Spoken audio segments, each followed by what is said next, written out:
আমাদের পুলিশের officers mess পরিদর্শন করে যা দেখলাম অত্যন্ত অত্যন্ত দুঃখজনক এবং এটা একটা চরম নাশকতা। এবং আমি মনে করি যে এই ব্যাপারে আইন প্রকারী সংস্থা এবং প্রশাসনের কোনো দুর্বলতা আছে কিনা খতিয়ে দেখা দরকার। বিকেল 4টা থেকে প্রায় 9টা পর্যন্ত এখানে যে জনসাধারণের যে কাল বিক্ষোভ, সারা দেশে বিভিন্ন জায়গায় সড়ক দুর্ঘটনায় মানুষ মারা যাচ্ছে।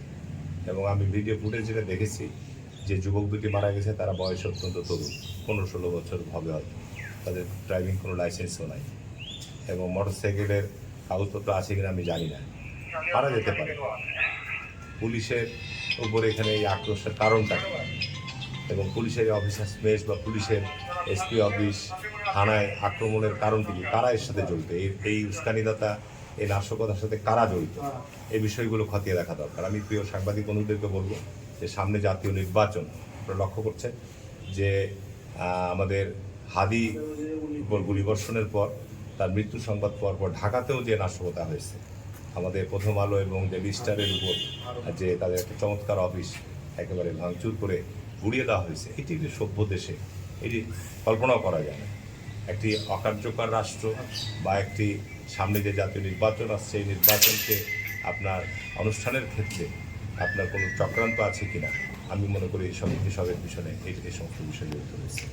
আমি বিশেষভাবে সাংবাদিকদেরকে অনুরোধ করব যে গতকালকে মৃত্যুবরণ করেছে এটা যেমন দুঃখজনক, তবে এই অনাকাঙ্ক্ষিত এই অপ্রত্যাশিত এই ধরনের ঘটনার সাথে কোনো উদ্দেশ্য প্রণোদিত কোনো বিষয় রয়েছে কিনা, উস্কানিতা কেউ রয়েছে কিনা, সেটা আমাকে দেখতে হবে। প্রশাসনের দ্রুত পদক্ষেপ, এখানে বিজিবির ব্যাটালিয়ান রয়েছে, 2টো ব্যাটালিয়ান আছে, সেনাবাহিনী মাঠে আছে, পুলিশ এখন নির্বাচনের তফসিল ঘোষণা হয়েছে।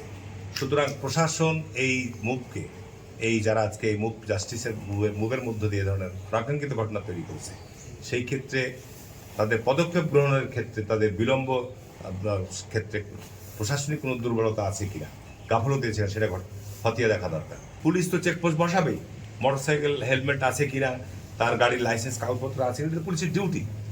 তার কারণ মোটরসাইকেল দ্বারা আজকে ক্রাইম সবচেয়ে বেশি হচ্ছে। আপনারা নিশ্চয়ই লক্ষ্য করেছেন যে হাদিকে যে আপনার উপর আক্রমণ হয়েছে সেটা মোটরসাইকেলের দ্বারাই হয়েছে। তো সুতরাং আজকে মোটরসাইকেলের এরা সামনে নির্বাচন, আজকে অবৈধ মোটরসাইকেল, অবৈধ আপনার কাগজপত্র দ্বারা মোটরসাইকেল রাস্তায় চলছে কিনা সারা দেশে এটা পুলিশের অভিযান অব্যাহত রাখতে হবে।